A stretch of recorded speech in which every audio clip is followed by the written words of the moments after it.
Assalamualaikum, good morning. Good morning, everybody. Welcome to Geo Pakistan with Huma and Abdullah. What different times are we living in, Huma? आज मैंने अपने बेटे के school में online 14 अगस्त की celebration attend करनी है। क्या होता है ऑनलाइन में वैसे, प्लीज जरा हमें बताएं। It would be my first इत्तेफाक। वैसे तो उसकी मामा ही उसे क्लासेस दिलाती हैं when I'm doing the show, but आज दोपहर में एज एन आफ्टरनून में हम पूरा स्कूल के साथ जूम पे बैठ के सब बच्चे और उनके वालिदैन, उन्होंने कहा जी मिली नगमे हम गाएंगे और पाकिस्तान के कल्चर के बारे में बच्चों को बताएंगे।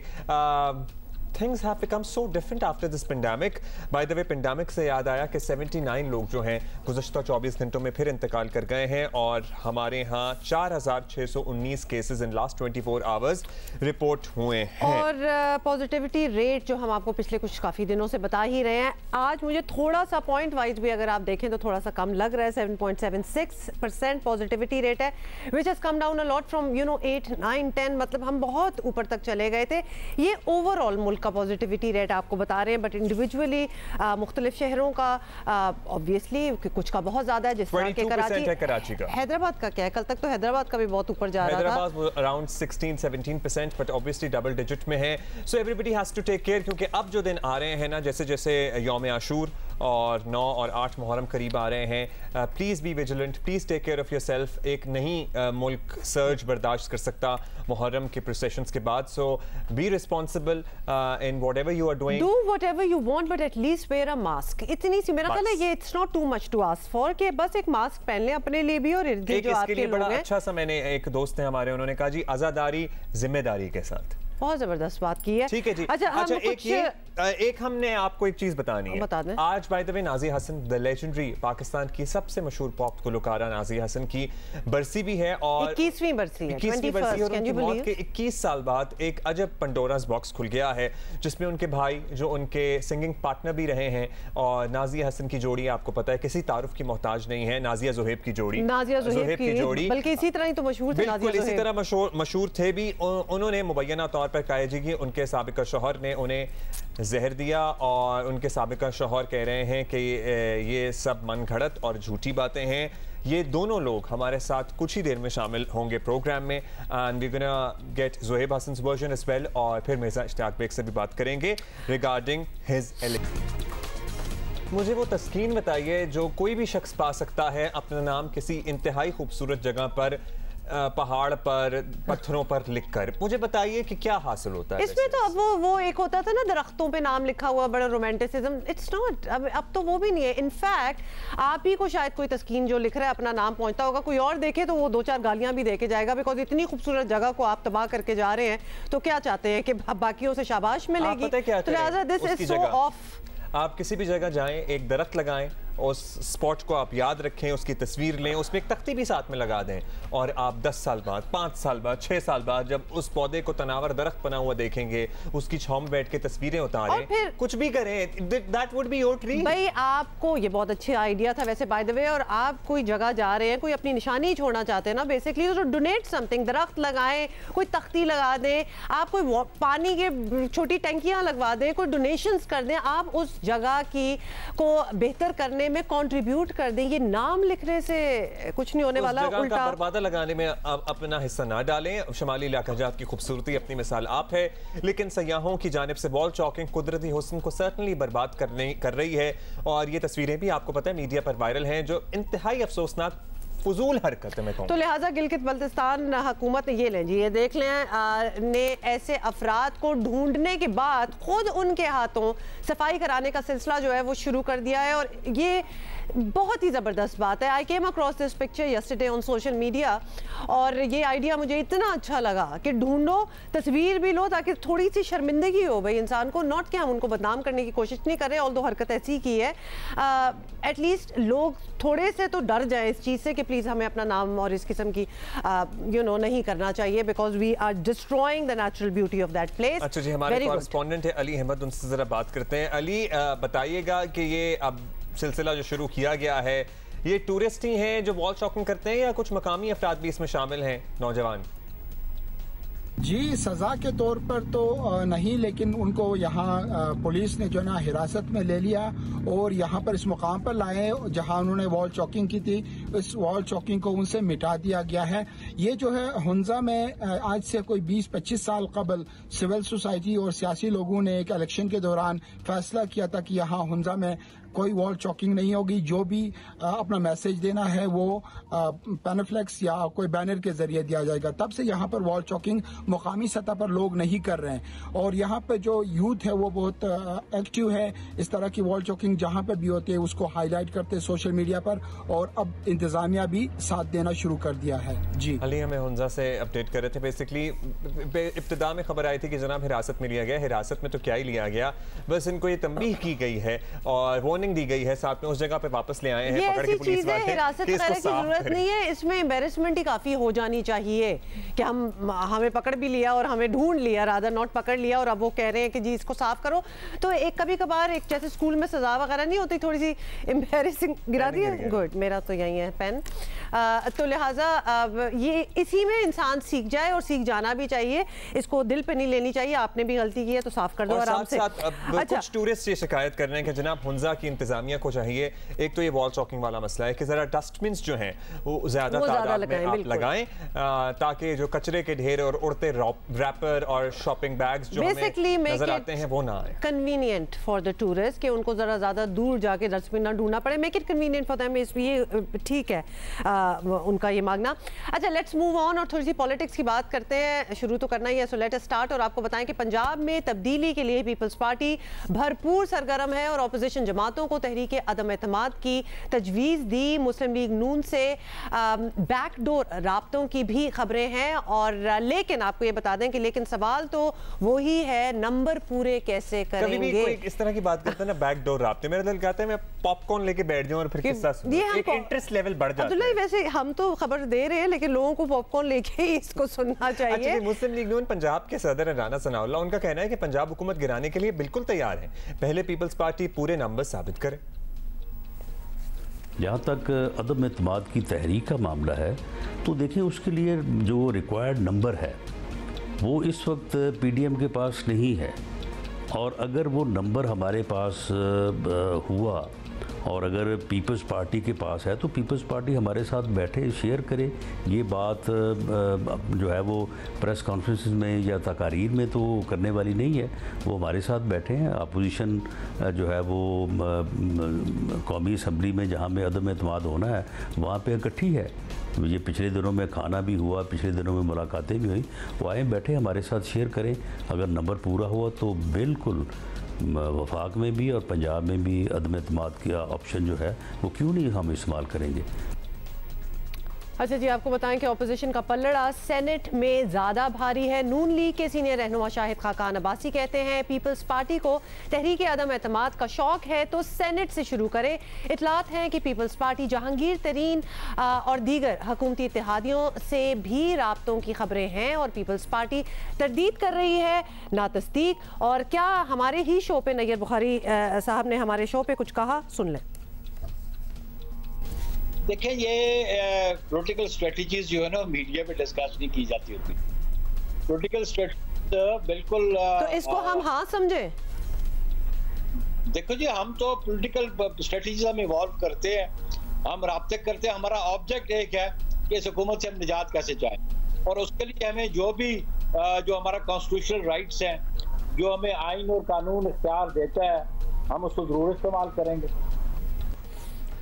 ऑपोजिशन की इन हाउस तब्दीलियों की कोशिशों के बावजूद हुकूमत पर एतमाद है। शेख रशीद का दावा है इलेक्शन अपने वक्त पर ही होंगे।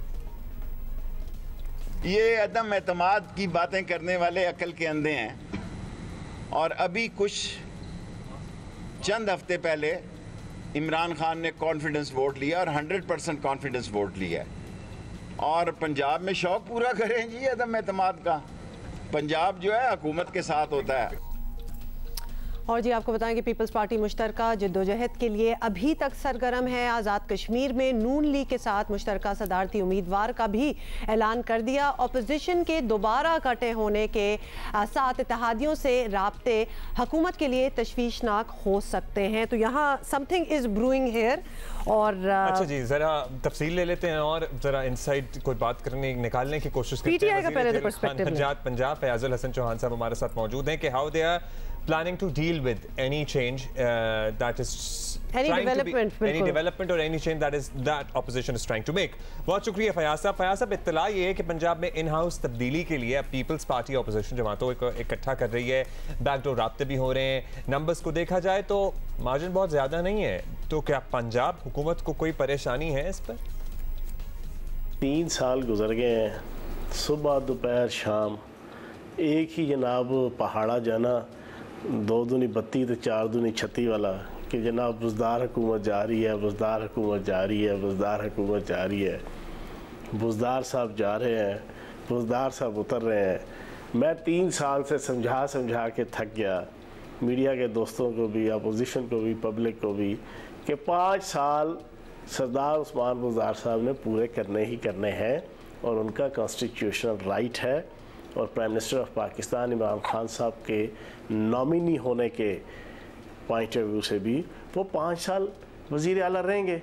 फिर दूसरी तरफ परफॉर्मेंस का माशाल्लाह अल्लाह पाक के करम से बेहतरीन परफॉर्मेंस दे रहे हैं, तो फिर काहे को जाना पहली बात की तब्दीली। दूसरी बात, चलो मान लेते हैं ये तब्दीली ले आए, 4-5 चूहे जो घर से निकले करने चले शिकार, 1 चूहे को आगी खांसी, बाकी रह गए 4। सुना हुआ ना? पीपल्स पार्टी का आलम ये है, 10 इनके MP हैं, 3 जो है वो सरदार उस्मान बुज़दार साहब के हाथों जनाब सियासी मुसलमान हो चुके हैं, पीछे रह गए 7। तो इनसे पूछो, उनमें से एक बेचारा मेरा प्यार और मेरा दिलदार सैयद हसन मुर्तज़ा साहब हैं, जो इनके पार्लिमानी लीडर, उनकी मौज लगी हुई है, उनकी गुड्डी चढ़ी हुई है। वो जनाब क्या कहते हैं, पंजाब असम्बली को उन्होंने स्टेज जनाब ड्रामा बनाया हुआ है, झुकते लगाते हैं, तकरीरें करते हैं, लतीफ़े सुनाते हैं, अल्लाह अल्लाह खैर सल्ला। तो कहाँ से लेके आएंगे तब्दीली? जेब में नहीं है ढेला, देखने चले हैं मेला। तो पीपल्स पार्टी और बिलावल ज़रदारी साहब से गुजारिश है कि अपनी परफॉर्मेंस की तरफ तवज्जो दे, जो सिंध का बेड़ा गर्क किया हुआ है और सत्यानाश फेरा हुआ है। चलें, एटलीस्ट ये बात क्लियर हो गई है कि जिसको सियासी तौर पर मुसलमानों ने वो PTI में किसी के हाथ पे भी बैत कर ले तो उसके सारे गुनाह माफ समझे जाएंगे। लग तो यही रहा था। अच्छा छोड़े सब कुछ, चौहान साहब ये बताएं कि अपोजिशन वालों के राब्ते सिर्फ आपस में ही नहीं हो रहे, जहांगीर तरीन ग्रुप से भी हैं और हुकूमत की दीगर इत्तेहादी जमातों से भी हो सकते हैं। तो अगर ऐसा कोई इकट्ठ हो गया तो तब भी हुकूमत के लिए परेशानी की बात नहीं है? मतलब आप बिल्कुल रिलैक्स्ड हैं कि इट स्टिल डजंट बॉदर अस? तो एक चैलेंज तो बन ही जाएगा बैठे बैठे, लेकिन आप ये कह रहे हैं कि आपको कुछ भी चीज चैलेंजिंग नहीं लग रही। अच्छा, वो एक गांव में मेरी तरह के 2 गरीब आदमी थे, कोई इज्जत नहीं करता था उनकी। एक दिन दोनों बैठे, उन्होंने कहा छोड़ो, लोगों को क्या कहना है, तू मन चौधरी साहब आखते मैं तू की राजा साहब आख संग है, तो 2 एक दूसरे ने इज्जत करने हैं। ये अपोजिशन के आपस के राब्ते यही है, ये एक दूसरे को जरा चौधरी साहब थे, राजा साहब थे, मलक साहब थे, खान साहब कहते रहेंगे, पर कर नहीं सकते, क्योंकि अपने कैंप के अंदर उनके इतनी फूट है। ये आपकी जो नून लीग है, उसमें से मीम लीग है, उसमें से शीन लीग है, ठीक है जी। वो जो शहबाज शरीफ साहब हैं, मैं नहीं मानता ऐसे दस्तूर को, सुबह बेनूर को, कि गज़लें पढ़ने वाले, अरबों रुपए की मालियत के महलात में रहते हुए हबीब जालम के शेर पढ़ने वाले, उनकी अपने एक पॉइंट ऑफ व्यू है। वो बेचारा सर पकड़ के बैठा हुआ है, अपनी भतीजी के पियानिए से जान छुड़ाऊँ तो कैसे छुड़ाऊँ, अपने भाई की हरदर्मी से जान छुड़ाऊँ तो कैसे छुड़ाऊँ। वो बेचारा अपना परेशान बैठा है। हमजा शहबाज की अपनी सिटी गुम है। बेगम सफदर अवान जो है ना 3 महीने के लिए जो है ना सर्टिफिकेशन करने आती है, सियासत का एक कोर्स तकरीरों का, फिर 3 महीने के लिए जनाब वो गुमसुम हो जाती है। इनका अपना कुछ नहीं मिलता, बिलावल ज़रदारी के पल्ले भी कुछ है कोई नहीं है। तो जनाबे वाला अपोजिशन का हमें कोई गम, हमें कोई डर नहीं है। PDM का जो हाल हुआ है वो हाल आपके सामने है। उन बेचारों का बेहाल है वो, ना खुदा ही मिला, ना विसाले सनम, ना इधर के रहे ना उधर के रहे। अच्छा, अब हसन मुर्तजा साहब भी कितनी जुगते लगाते हैं, तो उनसे हम आगे चलकर बात करेंगे, तो पूछेंगे। लेकिन आपका भी वैसे तो हाँ, लेकिन चौहान साहब आपका भी इसको बड़ा नॉन सीरियसली और इस तरह गुजार देना जस्टिफाइड है, because PDM actually never really did anything. तो फिर ये सुनने को भी तैयार हूं। This requires a lot of courage के किसी के भी पल्ले कुछ ना होने का गुमान और अपने पल्ले सब कुछ होने का एतमाद, ये भी आप ही से किसी को सीखना चाहिए। लास्टली चौहान साहब, एक तासुर ये भी है कि ऑपोजिशन को पंजाब हुकूमत को तंग करने की शय इसलिए भी मिलती है कि 3 साल में पंजाब हुकूमत भी सेटल नहीं हो पा रही है। अब you would certainly negate, but हैं कुछ मसले हैं, लोगों को इश्यूज। जैसे कि 5 तो आपके वजीर इत्तलात बदले जा चुके हैं। आप नहीं समझते कि एक मुस्तकिल और काबिल टीम ना बना पाना हुकूमत की एक कमजोरी तो है? यार मुझे आप एक चीज़ बताएं, क्या स्टेबल होना ये है कि जो पिछले 10 साल यहाँ पे वजीर आला रहे हैं वो फड़कना थरकना थरक कर फड़कना, शोहरत हासिल करने का एक बहाना के मज़दाक, जो हर वक्त थरकते और फड़कते रहते थे, अगर ये क्राइटेरिया है तो फिर तो आपकी बात ठीक है। अदरवाइज़ वज़ीर आला पंजाब सरदार उस्मान बुज़दार साहब ने जिस एक्सीलेंट वे के अंदर खामोशी के साथ, हम्बल वे में, पोलाइट तरीके से, सर नीचे दे के, शोर शराबा किए बगैर, माइक तोड़े बगैर, हबीब जालब की रूह को तड़पाए बगैर, जनाब नर्म दमे गुफ्तगू, गर्म दमे जुस्तजू, रज़्म हो के बज़्म हो, पाक दिलो पाक बाज के मज़दाक जो 3 साल खिदमत की है ना, उसकी गवाही अदालतों के अंदर भी जनाब अदालतों ने रेफरेंस के तौर पे दी कि कोरोना के हवाले से पंजाब हुकूमत ने जो परफॉर्मेंस दी है वो बाकी हुकूमतें जना सूबाई हुकूमतें उनसे कुछ सीखें। ये आपकी अदालतों के अंदर रूलिंग है। आपके जनाब पंजाब के अंदर इस साल 3 महीने बाद 100% हेल्थ इंश्योरेंस कार्ड जो है वो हर शहरी के हाथ में होगा। तो बाकी वज़ीर इत्तलात का काम होता है चीज़ों को बयान करना। वज़ीर इत्तलात चेंज होने से कोई हुकूमत की इंस्टेबिलिटी या ना वो शो नहीं होती। हाँ, वज़ीर आला चेंज हो, बार बार चेंज हो, तो फिर आप कह सकते हैं जी हुकूमत इंस्टेबल है। ऑलराइट जी, बहुत शुक्रिया। वैसे सियासी परफॉर्मेंस सिर्फ आवाम की रूलिंग तय करती है और कोई चीज तय नहीं कर सकती। फयाजुल हसन चौहान साहब हमारे साथ बहुत सैटिस्फाइड हैं, बहुत सैटिस्फाइड है। Thank you for making us morning entertaining. Yet आपने अभी बात की थी कि 2 लोग हैं जो एक दूसरे को ही राजा साहब और चौधरी साहब कहना शुरू कर देते हैं, तो जितना दिल जमी से और जमा कर और बना कर आप सरदार उस्मान बुज़दार साहब कहते हैं ना, मुझे बिल्कुल फिट बैठती हुई नजर आ रही है मिसाल। I can't believe you said that. But anyway, हमने आपको वादा किया था कि और पर्सपेक्टिव भी लेंगे और हसन मुर्तजा साहब भी हमारे साथ हैं, उनसे भी बात करेंगे। उससे पहले हम छोटी सी बदल जाती है, जनाब सरदार मोहतरम भी लगाना मेरा ख्याल है भूल जाते हैं। वैसे एवरीबॉडी इज मोहतरम, हर एक की इज्जत करनी चाहिए, लेकिन आप बिल्कुल एक और जॉनरा में चले जाते हैं वो नाम लेते हुए। हाँ, मतलब बिल्कुल ही आप तो एनीवे फॉरगेट दैट। हम हसन मुर्तजा से बात करेंगे आफ्टर दिस ब्रेक, लेकिन ब्रेक पे जाते जाते हम हैप्पी बर्थडे भी कह जाएं, क्योंकि आज हम हैप्पी बर्थडे कहेंगे दुनिया भर में बल्लेबाजों के लिए दहशत की अलामत समझे जाने वाले साबिक फास्ट बॉलर शोएब अख्तर को, और उनकी आज है हैप्पी बर्थडे था। और देखा है अब्दुल्ला क्या खून निकला, मतलब इनसे तो डरते थे लोग। ये दहशत रावलपिंडी एक्सप्रेस क्रिकेट में दहशत फैलाने के मुतरादिफ थे शोएब अख्तर, बिल्कुल वही थे जब भी ग्राउंड में आते थे। अच्छा जी, हैप्पी बर्थडे शोएब। और दोबारा से आपको याद दिलाएंगे कि नाज़ी हसन साहिबा की आज 21वीं बरसी के मौके पर कुछ नए हक़ाइक़ सामने आए हैं जो उनकी फैमिली, पर्टिकुलरली उनके भाई ज़ुहैब हसन की तरफ से कुछ दावे किए जा रहे हैं, कुछ इल्ज़ामात लगाए जा रहे हैं उनके साबिका शौहर पर, और ये दोनों लोग हमारे साथ कुछ ही देर में बराह रास्त होंगे और इनसे हम गुफ्तगू करके हक़ाइक़ आप तक पहुँचाने की कोशिश करेंगे। लेकिन इन द मीन टाइम, जिस तरह कि हमने आपको कहा था कि ब्रेक के बाद हसन मुर्तज़ा साहब हमें ज्वाइन करेंगे, तो वो हमारे साथ हैं पार्लिमानी leader people's party Punjab Hasan Murtaza. सबसे पहले तो आपसे यही पूछेंगे, बाय द वे आपने देख ही लिया होगा कि अभी हमारी फयाजुल हसन चौहान साहब से भी काफ़ी लंबी गुफ्तगू हुई है, तो आपसे ये पूछेंगे कि पता चला है कि पीपल्स पार्टी सिर्फ पंजाब में तहरीक अदम एतमाद के दावों तक नहीं महदूद, कुछ होमवर्क भी किया है और नंबर्स मुस्लिम लीग नून से शेयर भी किए गए हैं। तो क्या वाकई ऑपोजिशन इस पोजीशन में है कि तहरीक इंसाफ हुकूमत फारग कर सके और आप लोग आ सके?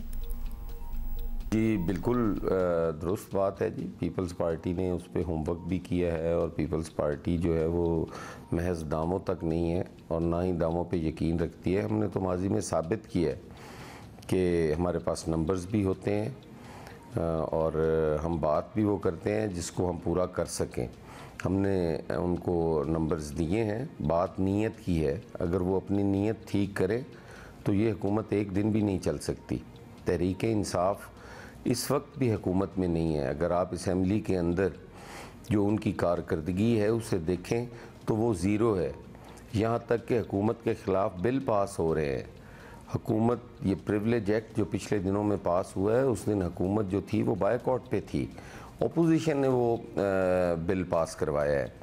तो इसलिए उनके नाम बताना कबल अज़ वक्त होगा। तादाद हमने बता दी है और वो मुस्लिम लीग नून ने माना भी है और वो इस पे सोच भी गौर भी कर रहे हैं। तो इंशाअल्लाह ताला अगर सबकी नीयत ठीक हुई तो पीपल्स पार्टी यहाँ पे तब्दीली लाने की पोजीशन में है।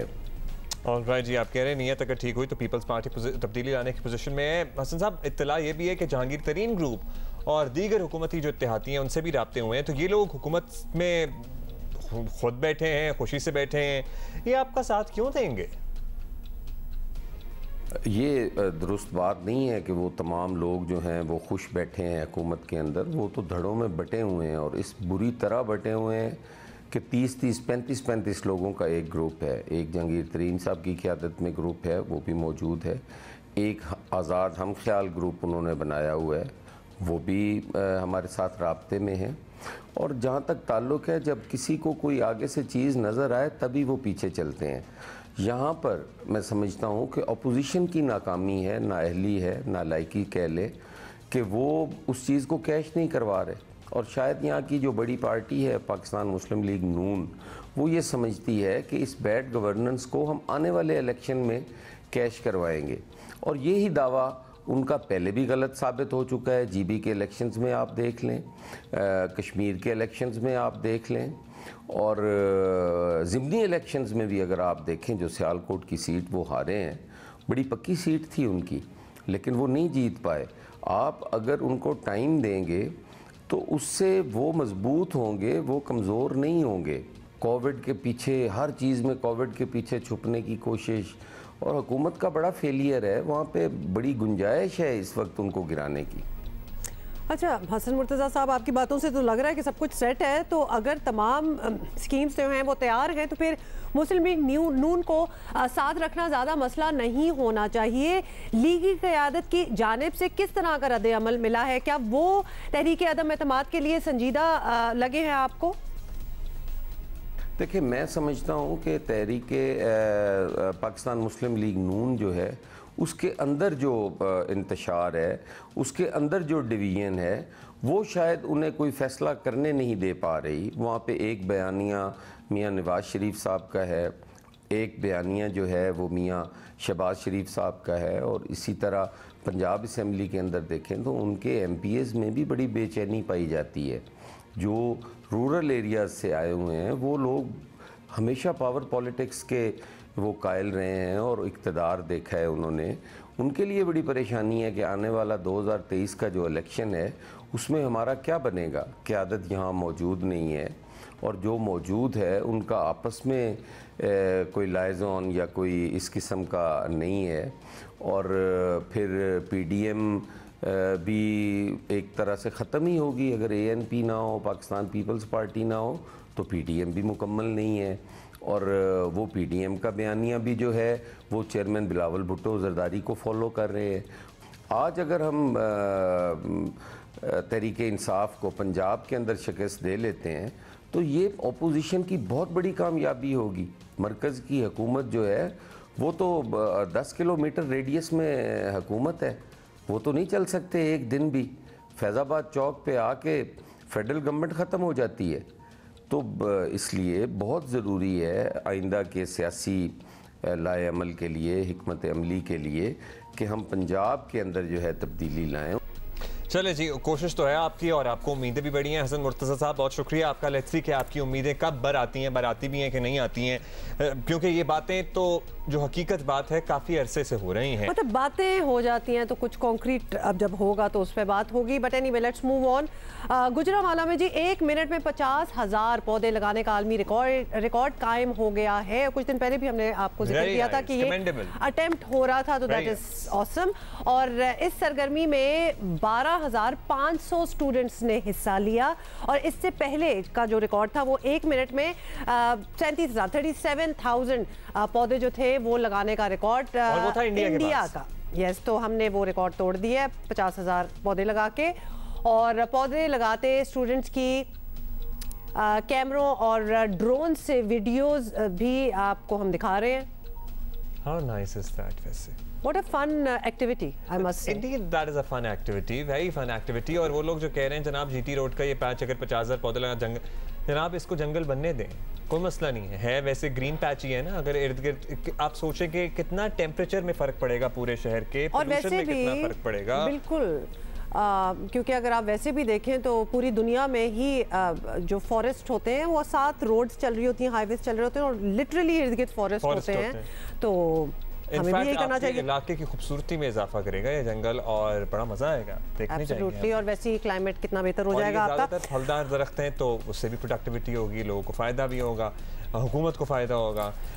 एनीहाउ जनाब, ब्रेक ले रहे हैं जी, ब्रेक के बाद reminder for those who are interested, जनाब वैसे नाजी हसन की ज़िंदगी और उनकी इस दुनिया से जाने के बाद भी उनकी ज़िंदगी के हक़ाइक़ में कौन इंटरेस्टेड नहीं होगा, because she was loved by everybody across subcontinent, across the globe। And can I just for clarity's sake तो मैं कह दूं कि अगर कोई और उनकी डेथ के वक्त कोई अगर कंट्रोवर्सीज थी, कोई बातचीत थी उधर between the two families, Nazia's husband और ex husband which is actually debatable, and Zuhaib Hasan and Nazia's mother, तो वो उस वक्त की बात थी। अब 21 साल बाद अब कहीं आप ये ना समझे कि हम ये बात क्यों उठा रहे हैं। ये बात इसलिए उठ रही है क्योंकि ज़ुहैब हसन ने रिसेंटली खुद इस बात को रिवाइव किया है और उन्होंने खुद रिमार्क्स दिए हैं और इसीलिए वो आज हमारे शो पे भी आ रहे हैं इस पे मजीद बात करने के लिए। हम तफसील से बात करेंगे, लेकिन उससे पहले कुछ और NGO पाकिस्तान, लेकिन उससे पहले आपको बता दें कि अफगानिस्तान की सूरत हाल भी तशवीशनाक हद तक बिगड़ती जा रही है।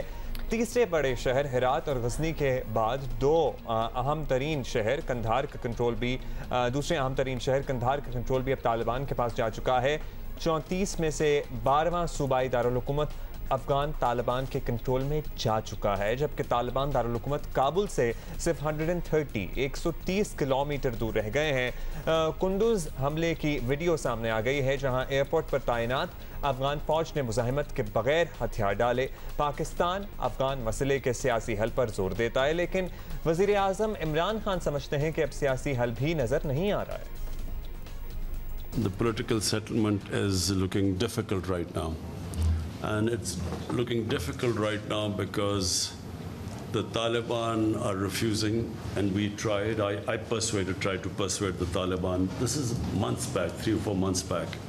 The Taliban senior leadership came here and we tried to persuade them to come to some sort of a political settlement.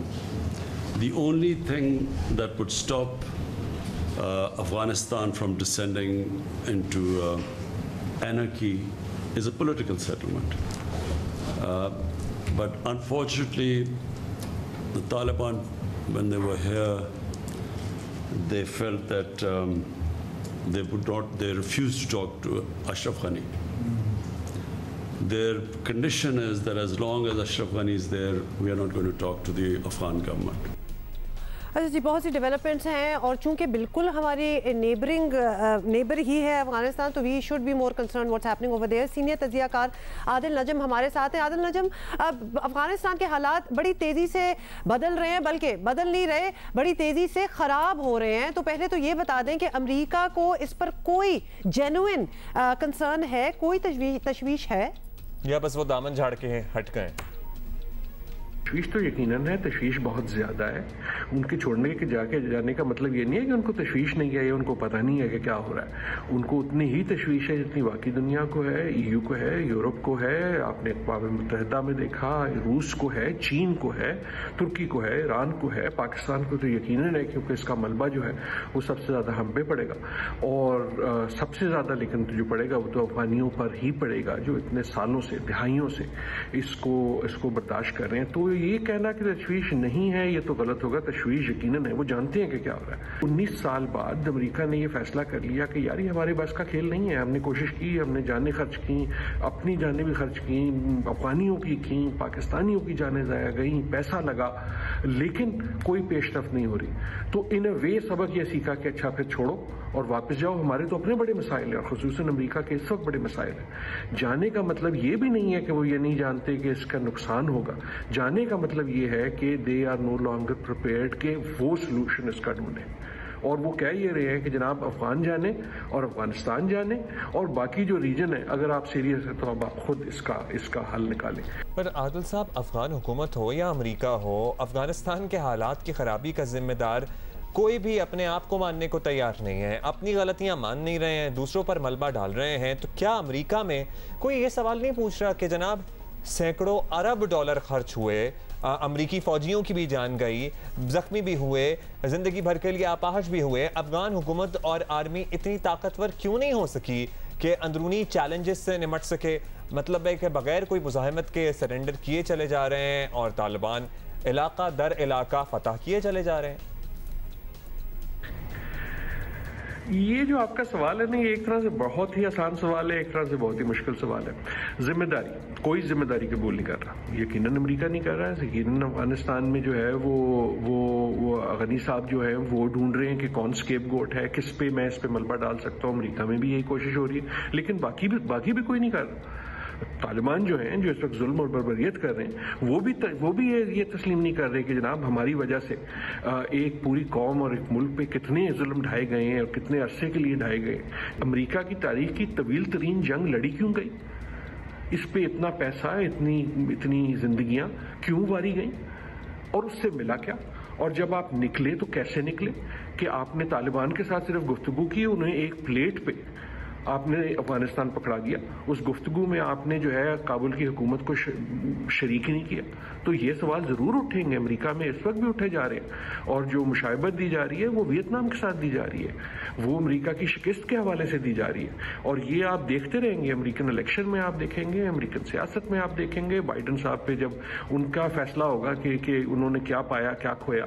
तो ये सवाल जो है ये जाने वाला नहीं है। लेकिन सच्ची बात यह है कि ये चस्के लेने का वक्त भी नहीं है। ये नहीं है कि जनाब अच्छा देखो हमने अमेरिका जो है ना इतनी बड़ी ताकत समझता था और वो जो है वो हार गए। You're right, आदिल नजम, और खास तौर पे because it's the people of Afghanistan who are at stake, क्योंकि सफर तो उन्हीं को करना पड़ेगा, तो चस्के लेने की तो कोई बात ही नहीं है इसमें। अल्टीमेटली सफर करते ही करते हैं। सो 2 विकेटें 2 रन्स पर ही उड़ा दी, ये हम कहना चाह रहे थे। हो गया ये। हाँ। अच्छा, और बाय द वे हरजाने का दावा दायर करने का ऐलान किया है अभी उन्होंने। किसकी बात हो रही है? मिर्जा इश्तियाक बेग ने तो अगेंस्ट ज़ुहैब हसन। वैसे मैं बताना चाह रहा हूँ, क्लियर करना चाह रहा हूँ। सो अभी दावा दायर नहीं किया अपेरेंटली। अच्छा, people who have just joined us, हम कहानी तो बता देना, उसके बाद of course they are going to join us as well. आपको बताएं कि मारूफ गुलकारा नाजिया हसन की बरसी आज मनाई जा रही है। 21वीं बरसी पर पॉप गुलकारा के भाई ज़ुहैब हसन के तहलका खेज इंकशाफात ने नया तनाज़ा जो है वो खड़ा कर दिया है। और ताज़ा इंटरव्यू में ज़ुहैब हसन ने नाजिया हसन की मौत की वजह गुलकारा के साबिक शौहर इश्तियाक बेग को करार दिया। ज़ुहैब का दावा है इश्तियाक बेग ने नाजिया को जहर दिया था, जिसकी तस्दीक खुद नाजिया हसन ने स्कॉटलैंड यार्ड की टीम को दिए गए अपने बयान में की थी। ये उनका कहना है। ज़ुहैब हसन के मुताबिक इश्तियाक बेग के मुजालिम से तंग आकर ही नाजिया हसन ने उनसे तलाक ली थी और ज़ुहैब हसन के इल्ज़ामात को इश्तियाक बेग ने यकसर मुस्तरद किया है। इश्तियाक बेग के मुताबिक गुलकारा के लंग कैंसर की तशखीस शादी से पहले ही हो चुकी थी। इश्तियाक बेग ने ज़ुहैब हसन के खिलाफ अदालत से रुजू करने और 1 अरब रुपए हर्जाना दायर करने का ऐलान भी किया है। मारूफ गुलकार ज़ुहैब हसन, नाजिया हसन के भाई हमारे साथ मौजूद हैं। ज़ुहैब साहब, शुक्रिया आपने वक्त दिया। ज़ुहैब साहब, ज़ाहिर है शी वाज बिलव्ड, पूरी दुनिया, पूरा पाकिस्तान, पूरा सब कॉन्टिनेंट उनसे प्यार करता था। आपके गाने सुन सुनकर हम बड़े हुए हैं, अब भी सुनते हैं। ये हम जानना चाहते हैं कि आफ्टर 21 ईयर्स क्या कुछ नए हक़ाइक़ आपके हाथ लगे, क्या कुछ नए पेपर्स या नए डॉक्यूमेंट्स आपके सामने आए जिसके बाद आपने ये बात इस तरह मीडिया के सामने खुलकर पेश की है कि जनाब मुबैना तौर पर उनको जहर भी दिया गया था, उन पर तशद्दुद भी किया जाता रहा उनकी शादी के दौरान। What's new in this? जी, पहले तो मैं आपको कहना चाहूँगा कि आज का दिन जो है हमारी पूरी फैमिली के लिए बड़ी अफसोस का दिन होता है और हमें बड़ा सदमा होता है आज के दिन पे आप ये सवाल पूछ रहे हैं। और सारे फैंस के लिए भी ज़ोहैब साहब। जी, जी। तो और बस पाकिस्तान ने हमें बहुत प्यार दिया है और लिटरली हम पूरे नेशन के सामने बड़े हुए हैं। नाज़िया और मैं, हमने शुरुआत की थी, आपको पता है कि सुहेल राना के प्रोग्राम से की थी, जब हम लिटरली 8 साल 6 साल के थे। और उस टाइम से लेके आज तक लोगों को एक एक बात नाज़िया और मेरी पता है और मेरे ख़ानदान के बारे में भी पता है। अब चीज़ ये है कि देखिए, मैं एक चीज़ के बिलीव करता हूँ कि इंसान को जो है ना कीचड़ उछालना नहीं चाहिए, मगर कभी कभी आपको एक स्टैंड भी लेना चाहिए जब कुछ गलत हो रहा हो आपके फैमिली मेंबर के साथ। इस केस में नाज़िया हैं। अच्छा, पहले मेरे फादर होते थे हेड ऑफ द फैमिली, उनका इंतकाल हो गया, अब मैं हेड ऑफ द फैमिली। और मैंने अपने फैमिली से और एक्सटेंडेड फैमिली से डिस्कस किया था कि अनफॉर्चुनेटली, ये बहुत अनफॉर्चुनेट बात है कि उसका जो नाज़िया का एक्स हस्बैंड है, मैं आप देखें मैं उनका नाम भी नहीं लेना चाहता। उनके लिए ये बेसिकली नाज़िया जो थी वो उनके लिए टिकट टू फेम थी, मेरे लिए नहीं। मैं तो और नाज़िया तो हम लोग साथ साथ थे और वो कोशिश ये करते हैं बताने के लिए कि मैं नाज़िया के ऊपर रिलाई कर रहा था और मैं उनके पैसों से चल रहा था। ये सब बकवास है और ऐसी कोई बात नहीं है। और ये भी बातें कर रहे थे कि मेरे पास कुछ है ही नहीं। चलें देखें, जिसको ज़बान चलानी है चलाए, इट डजंट कॉस्ट एनीथिंग, किसी को कोई पैसे नहीं जाते उसके ऊपर।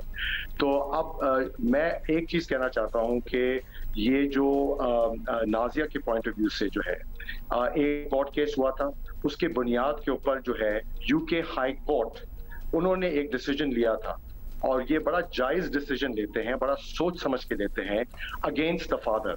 और कस्टडी जो है हम लोगों को बच्चे की इसलिए दी थी सिंपली बिकॉज नाज़िया चाहती थी और उन्होंने देखा कि जो एज कैंडिडेट्स हम लोग जो है हमारी फैमिली उस बच्चे के लिए, उसके वेलफेयर के लिए बेहतर होंगे। तो आप देखें, सालों गुजर गए हैं और वो बच्चा हमारे साथ ही है और माशाल्लाह 6 फुट 2 इंचेस का है, अपना लॉ डिग्री कर लिया है। और जितने अखराजात हैं ये जो कहते हैं कि मैंने दिए हैं, इसको तो पता भी नहीं हो कि वो गया स्कूल कहाँ गया है। तो मेरे फादर ने बेयर किया था एक एक चीज। मेरे ऑल दिस टाइम जो आप कह रहे हैं कि नाज़िया के एक्स हस्बैंड थे, वो तो इस बात की भी तरदीद करते हैं, वो तो कहते हैं तलाक हुई नहीं थी। वो अपने बेटे से कोई उन्होंने राब्ता नहीं रखा, ठीक है, कस्टडी तो आपके पास थी, लेकिन ज़ाहिर है बतौर बाप कोई राब्ता, कोई फाइनेंशियल बर्डन उन्होंने शेयर किया या कुछ भी नहीं किया? बिल्कुल कुछ नहीं किया था, बिल्कुल कुछ नहीं किया था। और क्या कहते हैं, जब से वो स्कूल में था और आज वो अपने यूनिवर्सिटी में है, कभी उस बंदे ने राब्ता भी उससे नहीं किया है। और अगर किया होगा तो मैंने बताया ना कि इनके लिए एक टिकट टू फेम था अनफॉर्चुनेटली, और हमारे लिए नहीं है। देखें, हम दो चीजें हैं, और ये जो है ना, ये कहना कि मैं सू कर दूंगा, ये कर दूंगा, जरूर करें, आए। वहाँ कोर्ट केस यूके में भी ये हारे थे और ये आए और यहाँ भी मेरे साथ लड़ेंगे। When you talk about Zohaib, sorry I'm interrupting you, लेकिन ये जो यूके में कोर्ट केस हारे थे, ये बच्चे की कस्टडी वाला केस कह रहे हैं आप। वो टेस्टिमनी मैंने आपका एक और इंटरव्यू में देखा, आप टेस्टिमनी कह रहे हैं जी। नाज़िया ने ये स्कॉटलैंड यार्ड को टेस्टिमनी जो दी थी, आप कह रहे हैं, जिसमें उन्होंने अपनी डिस्टर्ब्ड मैरिटल लाइफ के बारे में बताया, ये किस केस में ये सारी बातें, कौन सा केस चल रहा था जिसके तहत ये बातें की? इसी केस में था, इसी केस में था। और वो देखें, जब यूके कोर्ट कुछ डिसाइड करता है या कोई डिसीजन लेता है, उसकी बुनियाद जो है बड़ी स्ट्रांग होती है, ठीक है, और वो एक एक चीज देखते हैं। अच्छा, इस शख्स ने उस वक्त भी, आप देखें, मैं इनका नाम भी नहीं लेता बिकॉज मैं इनको बिल्कुल कोई लाइमलाइट नहीं देना चाहता। ये पूरे मुस्तकिल लास्ट 20 साल से ये जाली यूट्यूब के ऊपर लिंक्स भेजते हैं कि क्या क्या गंदी गंदी बातें। शुरू में जब ये कोर्ट में आए थे, कोई उम्मत अखबार है, उसके थ्रू उन्होंने पता नहीं क्या क्या लिखवाया था और उसको लिखवा के ट्रांसलेट करके जज को दिया, जज ने उसको बिन में फेंक दिया। अब चीज ये है कि आप जबान चलाना है, आपको जो भी बोलना है बोल सकते हैं, मगर जो कोर्ट के पेपर्स होते हैं, जो फैक्ट्स होते हैं, वो फैक्ट्स होते हैं। तो नाज़िया ने वो जज ने भी कहा कि देखें, मैं दो चीजें देखूंगा। एक, मैं देखूंगा कि बच्चे की वेलफेयर का बिल्कुल सेफ होगी, नंबर 1, और नंबर 2, मैं देखूंगा कि जो उसकी माँ है, जो बेसिकली क्रिटिकली इल है, वो क्या बोल रही है। मुझे आप लोगों की बात सुननी नहीं है, ठीक है। तो आई थिंक वो बहुत फेयर उसने बात की थी और उसकी बुनियाद के ऊपर इन्होंने डिसीजन लिया था। बिकॉज नाजिया ने, उन्होंने ऑफिशियल कोर्ट का सोलिसिटर भेजा था नाजिया के पास अस्पताल में, और उस बंदे ने 1.5 घंटे की टेस्टिमोनी नाजिया से ली थी। अब नाजिया, आप सोचें कि जो आदमी मर रहा है या जो आदमी की जिसके चंद दिन रह गए हैं, वो क्यों झूठ बोले? या तो वो कह रहे हैं कि नाजिया से ने झूठ बोला है, वो क्यों झूठ बोलेगी? ठीक है ना। तो वो उसने जो टेस्टिमनी दी है, आपको पता है कि नाजिया ने एक और भी चीज की थी। पहले मेरे फादर को उसने अटर्नी बनाया था अपना, और अब मैं नाजिया का अटर्नी हूँ, और ये जो है, और मुझे उनके कोई अच्छा ज़ुहैब, टेस्टिमनी अभी मिली है क्या ज़ुहैब? अब एक क्यूरियोसिटी आवाम में ये है कि जब से आपने कुछ ये स्टेटमेंट्स दी हैं, we just want to know कि आप what are you trying to get at? आप क्या जस्टिस चाहते हैं नाजिया के लिए सो लॉन्ग आफ्टर डेथ? मतलब 21 साल बाद अगर हम ये बात दोबारा उठा रहे हैं, इसका हासिल उसूल क्या है? ऑब्वियसली, तो इसमें से आप हासिल क्या करना चाहते हैं, वो पैक जरा बताइए। जी, मैं आपको बताता हूँ कि देखें, एक क्या कहते हैं, एंजाइटी, दुख, दर्द, ये हर अपॉर्चुनिटी इन लोगों को मिलता है, ये टीवी पे चढ़ जाते हैं और नाजिया के बारे में बात करना शुरू कर जाते हैं। ठीक है, ही हैज नो राइट, ये इनको अब एक्सेप्ट कर लेना चाहिए। इनका डिवोर्स हो गया था, नाजिया ने खुद तलाक ली है, उनके पास राइट ऑफ खुला था। तो अगर एक इंसान आपसे तलाक ले रहा है तो आपको इतना बड़ा पन दिखाना पड़ेगा कि आप कहेंगे ठीक है, उसने मुझसे तलाक लिया है, अब मैं पीछे हट रहा हूं और मैं उसका एज पर शरिया लॉ कोई रेफरेंस नहीं करूंगा, उसके फैमिली को तंग नहीं करूंगा, ये नाजायज चीजें प्रिंट नहीं करवाऊंगा, सोशल मीडिया पे जाली पोस्ट नहीं लगाऊंगा, because that's what we want. हमें जस्ट पीस ऑफ माइंड चाहिए, मुझे अपनी मदर के लिए चाहिए। मेरी अम्मी ने बहुत सफर किया है और मैं नहीं चाहता कि जब वो टीवी खोलें तो ये चढ़ के कोई बात कर रहा होता है नाजिया के बारे में या मेरी फैमिली के बारे में। अच्छा ज़ुहैब साहब, ये टेस्टिमनी जिसकी आप बात कर रहे हैं, आप कहते हैं कि आपको पीस ऑफ माइंड चाहिए, आप नहीं चाहते कि जो उनके साबिका शौहर हैं वो नाजिया को डिस्कस करें या उनकी बात भी करें, वो चैप्टर क्लोज होना चाहिए। This is what you want to achieve out of this. ये टेस्टिमनी जिसका आप जिक्र कर रहे हैं, जो बच्चे की कस्टडी का केस चल रहा था, उसमें स्कॉटलैंड यार्ड ने अस्पताल में जाके on death bed Nazia Hasan sahiba से ली ये टेस्टिमनी। नहीं, ये नहीं, स्कॉटलैंड यार्ड ने नहीं किया था। ये टेस्टिमनी लेते हैं official lawyer of the court, ठीक है, सोलिसिटर ऑफ द कोर्ट, ठीक है, हाई कोर्ट ऑफ यूके। ये टेस्टिमनी आपके पास अब आई है या पहले से आपके पास थी, आपकी नजर से नहीं गुजरी थी? Because after 21 years you are discussing it. मेरे फादर जो है ना, मेरे फादर जो थे वो पहले अटॉर्नी थी लाइन ऑफ सक्सेशन में, जब वो जिंदा थे उनके पास चीजें आई थी। उन्होंने डिसाइड किया था, बिकॉज वो बड़े सुलझे हुए, बड़े क्वाइट आदमी थे और बहुत इज्जतदार आदमी थे, तो आज सब लोग उनको जानते हैं। और उन्होंने डिसाइड किया था कि देखो, हम इज्जत से रहना चाहते हैं, हम ये जो है ना शुगल नहीं करना चाहते, हम लोग क्वाइटली अपनी जिंदगी लिव करना चाहते हैं। अब जो हुआ है, मैं नहीं चाहता कि मेरी आगे जाके फैमिली और सफर करे, तो उन्होंने ये चीज जो है दबा दी। और उसके बाद ये जब मेरे फादर का इंतकाल हुआ है तो फिर मैं नाजिया का लीगल अटर्नी और मैं हेड ऑफ द फैमिली बन गया हूँ। अब मेरे ऊपर है कि डिसीजन लेना है कि मैं क्या करूँ। तो मैंने फैमिली से डिस्कस किया है और उन्होंने कहा कि देखो, हमें कुछ नहीं चाहिए इनसे, हम चाहें कि ये अपना। अच्छा, एक जो उनका डेथ सर्टिफिकेट है उसमें उनकी reason of death natural death obviously लिखी हुई है, एक तो ये है। उसके बाद जो तहकीक हुई थी अपेरेंटली नाज़िया हसन साहिबा की डेड बॉडी भी अपेरेंटली स्कॉटलैंड यार्ड नहीं दे रहा था, उसमें भी जाहिर है कोई अगर इल्ज़ाम साबित हुआ होता उनके साबिका शौहर पर तो कोई मजीद फर्दर एक्शन होता, लेकिन एज सच कुछ हुआ नहीं। जी, बिल्कुल, आप बिल्कुल सही बोल रहे हैं। देखें, कीमोथेरेपी जो होती है वो होती ही पॉइजन के साथ है। कीमोथेरेपी इज पॉइजन्स, वो एक जहर से ट्यूमर को मारते हैं। तो जब इन्होंने ऑटोप्सी की थी नाजिया के ऊपर, उनकी बॉडी के ऊपर, तो उन्होंने कहा कि हम उसको डिफरेंशिएट नहीं कर सकते कि उनको अगर आगे दिया है कुछ या पिछले दिया था वो, बिकॉज उनके बॉडी के अंदर इतनी कीमोथेरेपी हुई भी थी कि वो आइडेंटिफाई नहीं कर सक रहे थे। तो जब आप किसी चीज को आइडेंटिफाई नहीं कर सकते तो नेचुरली इनकंक्लूसिव हो जाती है। तो उससे इनको छुटकारा मिल गया था। तो आप देखें जो कोर्ट डिसाइड करता है, हमने उसको एक्सेप्ट भी कर लिया, हमने उसको एक्सेप्ट भी कर लिया कि ठीक है, नई चीज मिली। और अच्छा ज़ोहैब, आप जो ये बात कह रहे हैं naturally and you would totally understand this कि अब 21 साल बाद अगर ये बात कुछ जहर टाइप इस किस्म की दिया या समथिंग लाइक दैट अगर उठेगी तो ऑब्वियसली बहुत सवाल उठेंगे। आपके पास एज अ प्रूफ कोई उनका नाजिया का रिकॉर्डेड कोई स्टेटमेंट है जिससे ये बात प्रूव हो सके? अभी भी आप क्या कहते हैं, आप सुन नहीं रही है।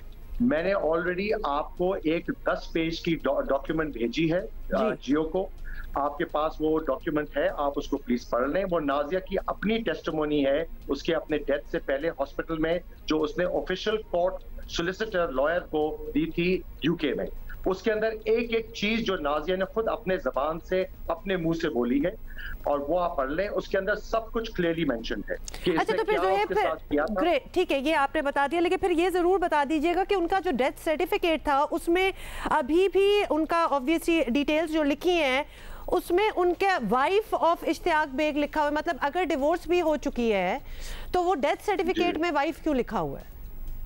बिकॉज मैं आपको एक और डॉक्यूमेंट दिखाऊंगा, इसने आके प्रेजेंट किया था कोर्ट में, जो कोर्ट के पेपर्स है वो भी मैं आपको भेज दूंगा।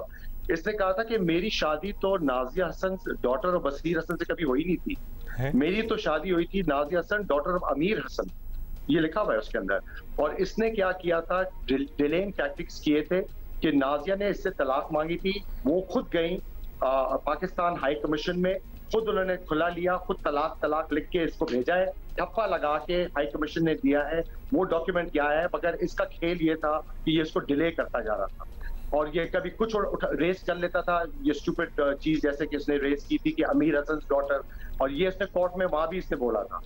तो ये और ये चीजें, हर चीज जो है ना उसको वो कहते हैं ना ब्लर कर रहा था हर चीज को। तो इसका गेम ये था कि ये डिले कर दे और लोगों को ये करे कि इसका कभी डिवोर्स हुआ नहीं है, बिकॉज इसके मुंह के ऊपर एक आई थिंक उस वक्त थप्पड़ था। तो और कि जो शख्स जो मर रहा हो वो उससे तलाक ले रहा है अपनी डेथ से पहले, तो ये बहुत बड़ी बात है, बहुत बड़ी बात है।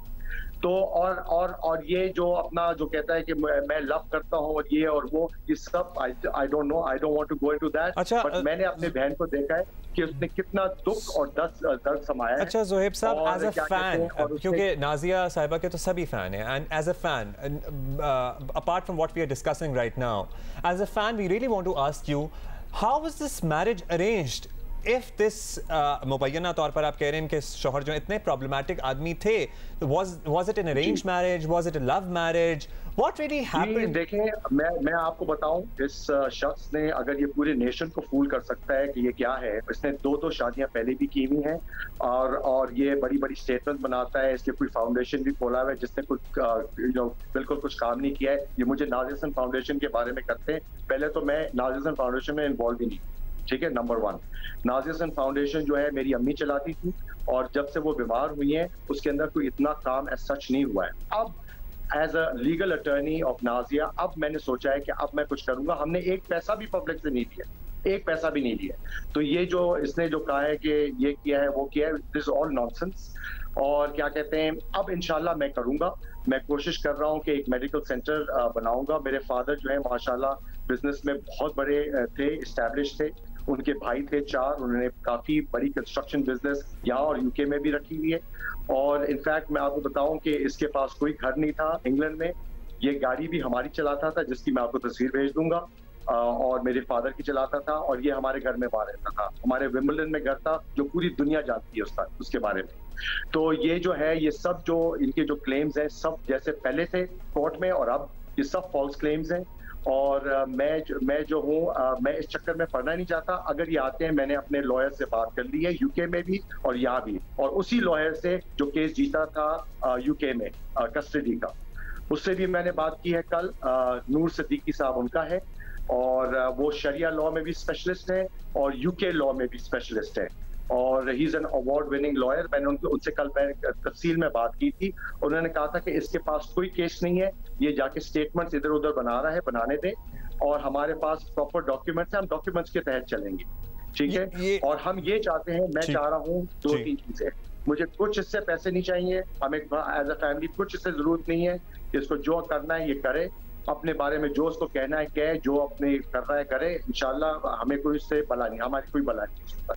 बट ये जो है मेरी फैमिली के करीब नहीं आए, मेरे बहन के ऊपर ये झूठे इल्जाम जैसे कि वो मैरिड थी, वो she was not married to him, उसको एक्सेप्ट कर लेना चाहिए। ये ही वाज डिवोर्स फ्रॉम हर, उसने खुला खुद लिया था, उसने ड्यूली स्टैम्प डॉक्यूमेंट्स थे और यहाँ सर्टिफिकेट और डिवोर्स भी इशू हुआ था बाय गवर्नमेंट ऑफ पाकिस्तान और बात खत्म हो गई। अब वो आगे चले, जो उसको करना है करे और हमारे फैमिली के करीब ना आए और हमारी फैमिली की कोई रेफरेंस ना दे, बात खत्म हो गई। ऑलराइट। और अच्छा, वैसे एक सवाल मेरे जहन में आ रहा है कि डेथ सर्टिफिकेट मेरे सामने ही है, 57 गोल्डस गार्डन, ये इश्तियाक बेग साहब का एड्रेस नहीं, ये इनका अपना घर है ना? जी नहीं, जी नहीं, this was a property rented by my father. अच्छा। जब हमारा घर बन रहा था दूसरा नया वाला, तो हम यहाँ नाजिया को हमने यहाँ रखा था, बिकॉज जो डॉक्टर थे वहाँ, डॉक्टर वुल्फमैन जो है वहाँ के one of the best physicians हैं, तो वो नाजिया को ट्रीट कर रहे थे। इनफैक्ट डॉक्टर वुल्फमैन का भी आपके पास लेटर पड़ा हुआ है और उसने भी जो लिखी हैं चीजें आपको पढ़नी चाहिए। Alright, thank you Zoheb Hasan sahab, आपका मौक़िफ़ आ गया, ये आपने जो है हमें क्लियर कर दिया कि this was not husband's address, और बहुत सी चीज़ें एक्चुअली क्लियर कर दी हैं। और साथ साथ the big thing in this is के Ishtiaq Baig sahab according to Zoheb do not even believe कि उनकी डिवोर्स हुई थी। ये टेस्टिमनी है जी, बिल्कुल, ये नजर भी आ रहा है। और कि जी इनके वालिद ने इनके वालिद ने जो है, अच्छा, जो इनके डेथ सर्टिफिकेट में है ना, वो 57 गोल्डस गार्डन है। अब इस टेस्टिमनी पे 54 लिखा हुआ है जी। सो खैर, नॉट दैट वी हम कोई लॉयर्स, और ऑब्वियसली हम तो हमारे पास जो चीज़ें हैं वो हम आपके सामने रख रहे हैं। Should we take the other perspective? ये मामला तो बिल्कुल हम ग्रास्प कर रहे हैं। ज़ोहेब हसन हमारे साथ थे ब्रेक से पहले, और जो बातें उन्होंने की, we are trying to grasp. कुछ चीज़ें ऑब्वियसली 21 साल हो गए हैं, पहले भी उठी हैं, हम सुन भी चुके हैं, और उसके बाद चूंकि नाजिया हमारे लिए इतनी बड़ी चीज़ है, इतनी आइकॉन है कि किसी की जब डेथ हो जाती है, you try to glorify them and you don't want to talk about these things. लेकिन जब उनके खुद भाई चाहते हैं कि ये बातें हैं, कुछ क्लैरिटी चाहिए, तो फिर क्लैरिटी चाहिए। अच्छा, और इसके लिए हमें ज्वाइन अभी कर रहे हैं इश्तियाक बेग साहब ने हमें ज्वाइन किया। बेग साहब बताइएगा, सबसे पहले तो एतराज़ ये है उनके भाई नाजिया हसन के भाई और उनकी फैमिली को कि जनाब आप जब नाजिया हसन साहिबा के बारे में बात करते हैं या उनको ओन करने की कोशिश करते हैं या एज अ वाइफ उन्हें पोर्ट्रे करते हैं, they don't like it because उनका पॉइंट ऑफ व्यू ये है कि आपकी तलाक हो गई थी और आप इस बात को मानते नहीं हैं। वैसे एक तलाकनामा तो हमारे पास इन डॉक्यूमेंट्स भी मौजूद है, एंड ज़ोहेब सेज कि वो चल नहीं सकती थी, कीमो चल रही थी, लेकिन फिर भी हाई कमीशन गई थी और खुला के पेपर्स साइन किए थे, और आप उस पेपर्स को लेकर डिलेइंग टैक्टिक्स इस्तेमाल करते हैं। नॉट जस्ट दैट, वो उनका हैंड रिटन नोट है जो इस वक्त एक्चुअली हमारे सामने है। Thank you so much Abdullah and Huma. देखिए, आपने मुझे भी इतना टाइम देना है जितना आपने ज़ोहेब को दिया था। पहले तो ये जो भी इल्ज़ामात मुझ पे लगाए गए हैं, मैं इनको टोटली रद्द करता हूँ। ये बेसलेस इल्ज़ामात हैं, बेबुनियाद इल्ज़ामात हैं, जो 21 साल बाद ज़ोहेब साहब को ये ख्याल इसका आया है, और मैं अनफॉर्चुनेटली मुल्क से बाहर हूँ। मैं within 2-3 days I will back to Pakistan. Lawyer से मैं इन टच हूँ, और मैं इंशाल्लाह डेफिनेशन केस जो है 1 बिलियन रुपीस का पाकिस्तान में और यूके की अदालत में भी मैं इसको ले जा रहा हूँ डेफिमेशन केस के अंदर। इन्होंने जो इल्ज़ामात मेरे पे लगाए हैं, अब इन इल्ज़ामात लगाने की देखिए जो मुझे वजह समझ में आ रही है वो 2 वजूहत हैं। एक तो ज़ोहेब साहब जो हैं वो नहीं चाहते थे कि नाजिया से मेरी शादी हो, और दूसरी वजह यह है क्योंकि नाजिया जो थी उन्हीं की इनकम पे इनका गुजर बसर था, और दूसरी बात यह है कि शादी के बाद जब नाजिया ने गिव अप कर दी सिंगिंग अपनी, तो उसका इनको बहुत ज़्यादा था, क्योंकि इनका कैरियर जो था उसके बाद ख़त्म हो गया। कई बार हमारी झड़प हुई इस बात के ऊपर, बिकॉज ही वांटेड कि मैं नाजिया को परस्यू करूं कि वो कैरियर रखे। नाजिया क्या चाहती थी उस वक्त? Nazia wanted to concentrate on the family. The only thing from the day we got married कि उनका ये था कि I want to have a family. That is a long story and Abdullah मैं आपको बाद में बताऊंगा। अब आ जाइए, पहली बात ये जो कहते हैं कि हमने शादी की, of course they were not in favour, it was a love marriage.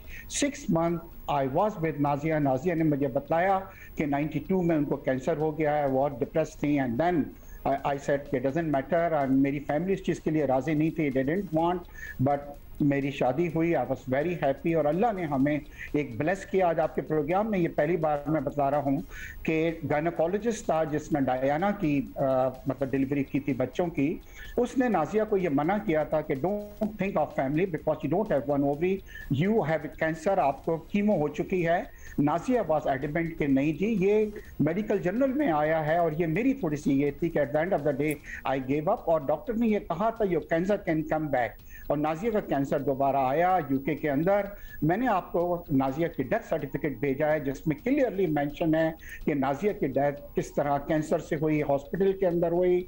दूसरी उसमें ये भी लिखा है अप टू द एंड कि मैं नाजिया का हस्बैंड था, ये तमाम चीज। अब नहीं, उनको एनओसी, ज़ुएब कहते हैं कि एनओसी मिल गया था हॉस्पिटल की तरफ से जब आपसे शादी हुई है, तो she was not having cancer, वो बेबी के बाद प्रॉब्ली कैंसर रिसर्फेस हुआ, बट आप ये कह रहे हैं कि जब शादी हुई थी तो कैंसर तो उनका क्योर हो गया था। had cancer in 92, I got married in 1995, तो कैंसर जो था ट्रीट हो गया था, ट्रीट हो गया दोबारा। हाँ, कैंसर जो था वो दोबारा 2000 के अंदर नाजिया को आया कैंसर, रिलैप्स हुआ था फिर। हाँ जी बिल्कुल, रिलैप्स जो आम तौर के ऊपर होता है, और सेकेंडरी कैंसर ज्यादा फैटल होता है। अब आ जाइए तो अच्छा, दूसरी बात ये हो रही है साहब वो बात उधर ही रह गई, आपकी तलाक हो गई थी कि नहीं हुई थी, क्योंकि पहले बच्चे की कस्टडी वाले केस में हम बाद में आते हैं, पहले बताएं आप तलाक वो कहते हैं कि हम जाके नाजिया ने खुला के पेपर्स पे साइन किए थे, इनफैक्ट वो हैंड लेटर डिवोर्स सर्टिफिकेट भी है हमारे पास एक्चुअली जी। मैंने भी आपको भेजा है जो डेथ सर्टिफिकेट है, वेयर क्लियरली मेंशन कि कोई डाइवोर्स नहीं हुई थी, शी वाज माय वाइफ, और वो आप चेक कर सकते हैं। आपका यूके ऑफिस जो है वो जाके उसको चेक कर सकता है, और वो तमाम पोस्टमार्टम रिपोर्ट्स वगैरह जो हैं उसके साथ अटैच हैं, वो मैं आपको भेज देता हूं। अब देखिए, ये गलत बात कर रहे हैं, बातों को ट्विस्ट कर रहे हैं। नाजिया की डेथ के बाद मैं हाई कोर्ट के अंदर वहां पे यूके में, आई was the one who went to the high court for the custody of my child।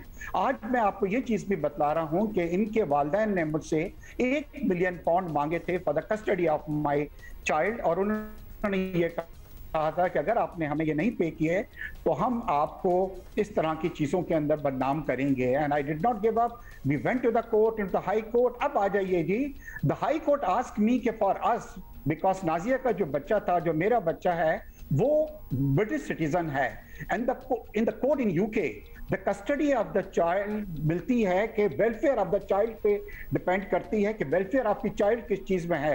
They ask me कि can I give them undertaking कि मैं बच्चे को यूके में रखूंगा। दे डिडंट वांट, उस वक्त पाकिस्तान के हालात बहुत ज्यादा खराब थे कि हम बच्चे को पाकिस्तान में लेके आऊं। मैंने उनसे कहा मैं इस तरह की कोई अंडरटेकिंग नहीं दे सकता कि बच्चा जो है वो मैं वहां पे रेस करूंगा। अच्छा, यूके में ये भी है कि अगर पेरेंट्स से वेलफेयर ऑफ द चाइल्ड जो है वो ज्यादा इंपॉर्टेंट है, वो किसी नेबर को भी बच्चे को कहते हैं कि आप उसको देखें क्योंकि वेलफेयर आपके साथ ज्यादा अच्छी है।